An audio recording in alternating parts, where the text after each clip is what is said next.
Good morning and welcome to my talk about ODIN-Fire and CesiumJS, which dovetails into the talk we just heard here. My name is Peter Mehlitz. I'm the technical lead for the ODIN-Fire project at the NASA Ames Research Center in Mountain View, California. And this talk is a little different since it's less about all the marvelous ways to visualize things in Cesium and more about what you have to do before you can visualize in all these marvelous ways in Cesium.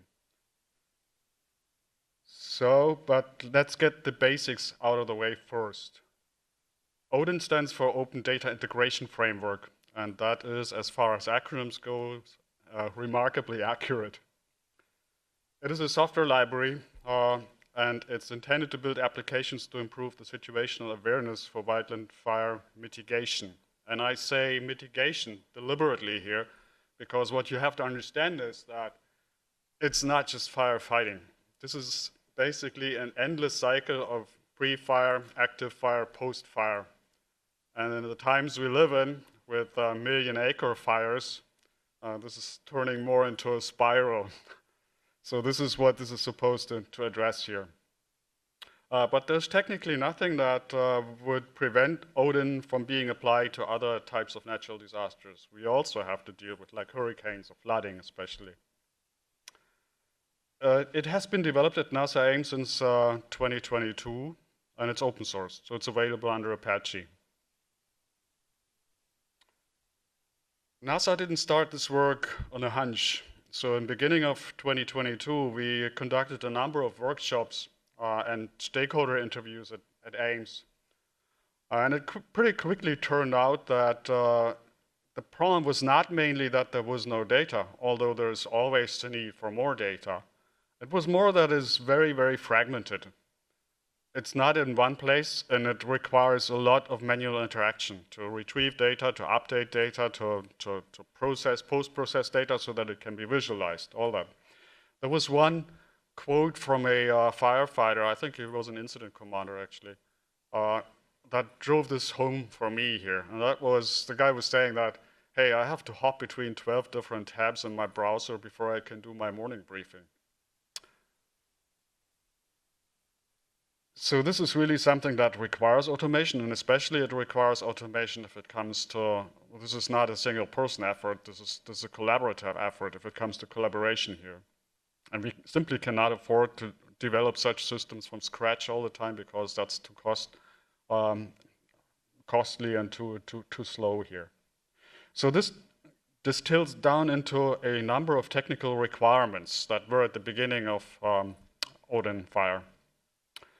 First off, and quite obviously, we do need to have a bunch of different layers in the same geospatial layers in the same display. And since this can be quite complex information, we have to be able to control the display. This is a mix of static, semi-static, and dynamic data. And the dynamic data comes in, again, three different variations. There's sensor-driven data that goes down to like 1 Hertz, if you think of aerial tracking.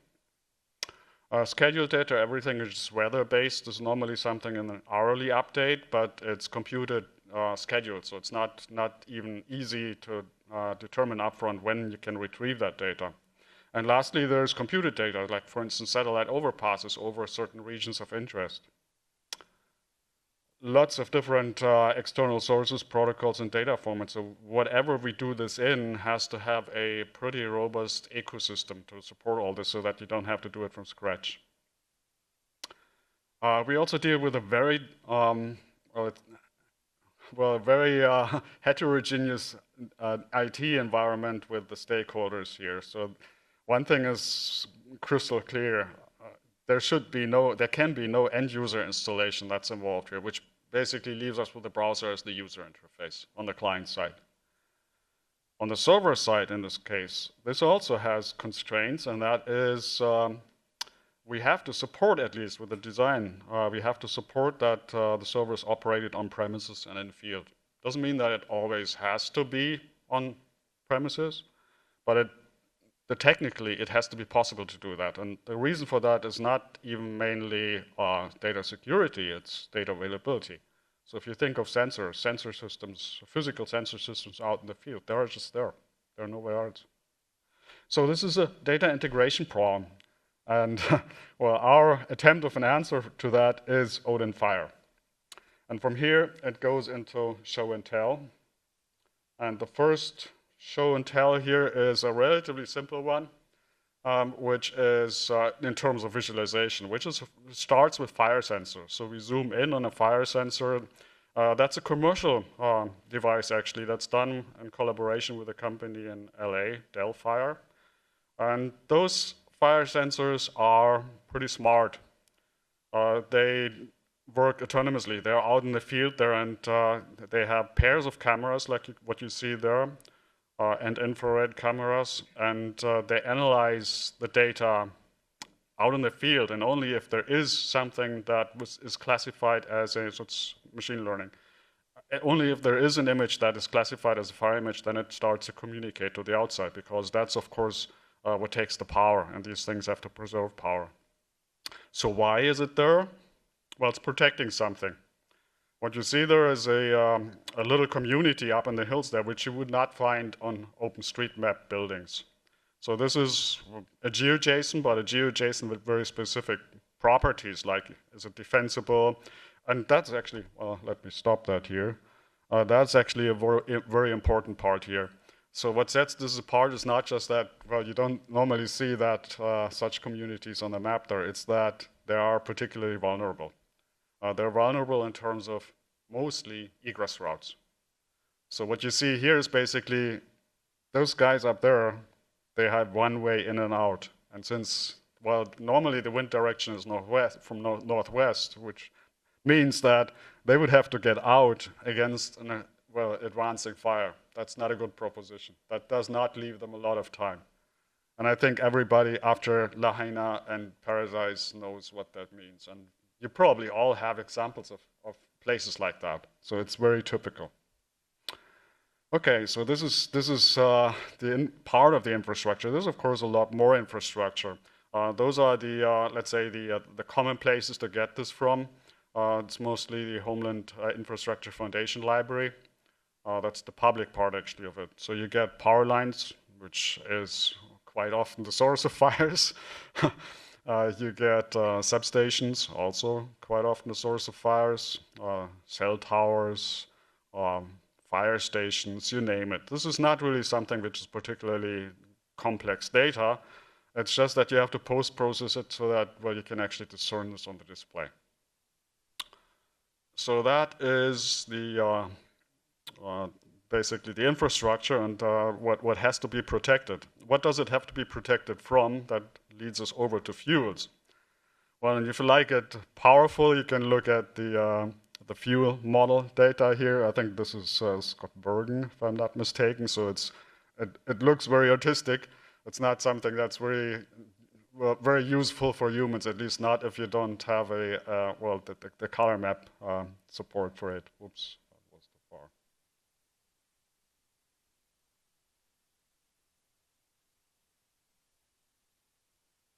So a better fuel indicator here is something that was developed by a colleague of mine from NASA Ames, Chris Potter. Worms, vegetation ember relative mass index. So that is, of course, a major, basically source of fire, or spread factor of fires. And that is something which gives you very fine-grained information about areas that are particularly prone to have this spread. And that looks relatively good in the Bay Area, like what you saw there. But if you go up to Northern California, around Eureka, well, you see that looks quite different. So this is basically another disaster in the making, what's up there. So that's fuels. Let's go to the next show and tell here, which is, so when we have these fuels, of course, the question, the embers, of course, the question is where do they get blown to? So it's the wind. But it's not what the normal wind you get there. It's not what you get from normal weather sites. So this is what really has to take into account diurnal effects here. So let's, oops. So that is where you see, so that is where you see that it's really something that's all but uniform. So you see the wind being funneled into the valleys and the creeks and changing basically direction within like 5 miles or even less than that. So there's a lot of detail where it really gets local, and you also have to be able to do that on a static display, not just as a particle animation like what you just saw there. And you have to be able to control that in terms of display parameters. So this is where the UI comes in to really control what and how things are displayed here. So here it's zoomed in, and therefore you can't use the same settings like what we just saw in the overview. So that gives us an idea where, well, the fuels might be carried to the embers. So that's actually really interesting with that area here. That were the fuels. So let's step to the next show and tell, which is, again, sensors, but this time sensors in outer space. So we start really far out, which is GOES-R, geostationary satellite. So it's very far out, 35,000 kilometers. So that means you do not get the best spatial resolution. It's about 2 kilometers, what you see there, the fire pixel, but you do get good temporal resolution. You see that you get them every 5 minutes. So this is, and you get them from different sources. So what you see here, what's slanted to the right, that's from GOES West. Slanted to the left, that's from GOES East. And if you do see that this actually correlates, you get pixel fire pixel from both, then there's a pretty high probability that indeed there is a fire. So what do we do next? We zoom in. We use sensors that are closer, like orbiting satellites, which is about 800 kilometers around that. And we do define the region of interest because we want to know when satellites, that's what you see here, when satellites actually pass over that region. The sensors, in this case, indeed, it matters that we select the sensors. We know what the sensors are. So this is VIIRS in this case. And you do get a much better picture that way. So you see that here, if we zoom in, we have fire pixels of about 300, 400 meters around that. That actually starts to be useful to track fires and to know what already burned there and what might still burn. So yeah, once you know that there's a fire, that's definitely a better source, but it's a source which is, of course, not always available. So this is now trade-off. You have better spatial resolution, you have less temporal resolution. You have to know when you get overpasses. And it's not just that you have to know when you get overpasses, it's also that you have to know how good an overpass is. So here, for instance, if we take the next one, you see that the fire of interest, I think that was France Canyon. The fire of interest here is really at the edge of the swath, which means this is less accurate, of course, what you get there. And that is especially interesting then if you look at satellites with a narrow swath, a push broom instrument here, like I think the next one is Landsat. Yeah, there we go. So there's Landsat. So this is indeed something where you have to give the stakeholders, the users, a pretty easy way to navigate through the data that not just is available already, but also will be available and when it will be available. So this is, again, scheduled. And this is all about automatic data retrieval and computation. And that brings us to the last show and tell here. Oops. Here we go.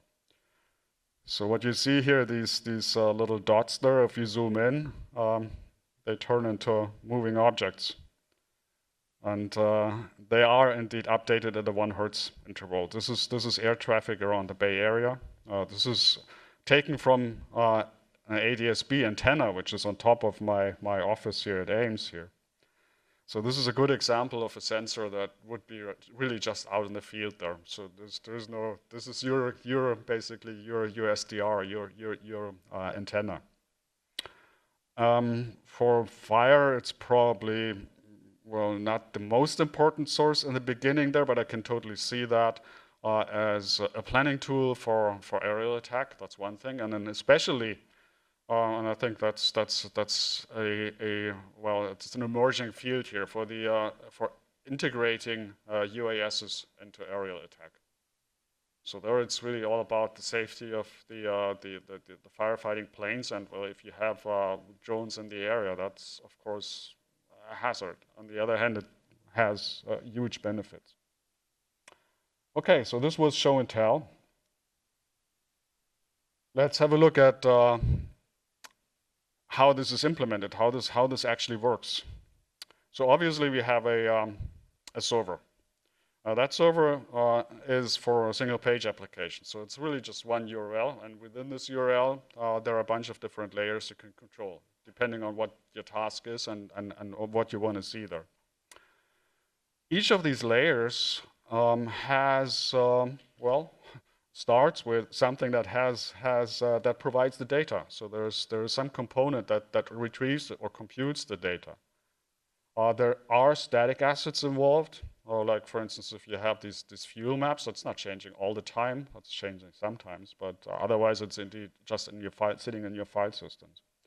And then you have a server that combines this and that communicates with the client down here through two channels here. So for the static information, that is just HTTPS.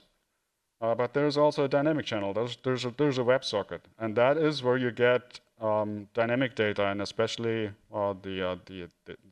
basically the notifications that there's a data update. If that's a large data set, like for instance what we saw with the satellites, that's basically just telling the client that it should retrieve statically a new available document. But if you have low latency data, like the tracking information, that's already, the payload is already in the WebSocket messages there. So this is using JSON. So it's bidirectional. There's also then, of course, since we have that channel, the possibility, the capability to basically send commands back and data back from the end user to the server. That's the collaboration part then, of course. There's an underlying architecture, and that's used throughout the whole system. And that is really, I think, that was crucial here. It's called actors, the actor programming model.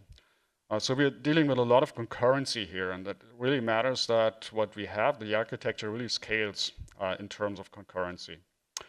Actors have been around since a long time, so you can sum this up basically as objects that can execute in parallel and only communicate through messages. This catchphrase, share by communicating, don't communicate by sharing memory. That's really, well, basically that's a necessity if you have such massively parallel computation in here. It's implemented in Rust, and for that it's fully type checked. That sets the actor system in ODIN apart from what you otherwise would find. That's more for dynamic languages. So with that, let's zoom into the implementation of one of those layers. And that is mostly a broker object here, the microservice. The microservice communicating with a data actor, which is the provider of the data. That's where it starts. So this thing somehow retrieves data, mostly from the outside world, and then it announces it so that the microservice knows that once a request comes in, it can send off basically a, well, sort of a template, if you wish. It's in technical terms, it's a closure. But the data actor fills in the data it currently has and then sends it to the newly connected client. And from there on, it's just going through update, configured update actions that broadcast to all connected clients. Down here, we are finally where we do the marvelous visualization in Cesium. This also uses a simplified UI, obviously. So we have the virtual globe as the backdrop, but by no means does backdrop means it's just nice to have. It's the crucial part here. This is the main act. This is what has to be mostly visible here. And for that, we have to get the UI in a browser environment out of the way. And that's the reason why ODIN-Fire has its own. So there's this icon box, what you see here, and that is what you use to launch these UI windows, which are then used to control the display of those particular layers. Completely skinnable. It's quite compact, and that's the main reason, and that's the reason why we did our own. We rolled our own there. So this is really something that has to get out of the way of the globe. And that really leaves us with Cesium as the only external dependency on the client side, which is also important because, well, that's where the numbers are. This is where the number of users is, where you don't want to get into sysadmin. And that pretty much sums it up. The conclusion is this is work in progress, but the sources are already available. That's the URL. So if you Google for ODIN, you mostly land still on a website that was the previous version of it. So use that one. That's the re-implementation of the system in Rust, which is mostly for deployability reasons here. There's documentation, technical documentation. Project currently stands at around 50K non-command lines of code Rust and JavaScript. And it's supposed to get out to the public now. That's the point. That's maybe the most important part of my presentation here. Well, you all know there's a thing going on with the federal government. And as it stands with the current NASA budget, NASA is probably not going to extend the funding for the project beyond fiscal year 25. But at the same time, we already know that this is quite useful. And we had our first cases where this was really detecting fires. And for that, we want to turn this into a non-profit open source project that really takes input from the community. And for that, we are looking for contributors and collaborators. So if you have anything in this area that might be interesting, I would like to learn from you. And that's pretty much it. Thank you.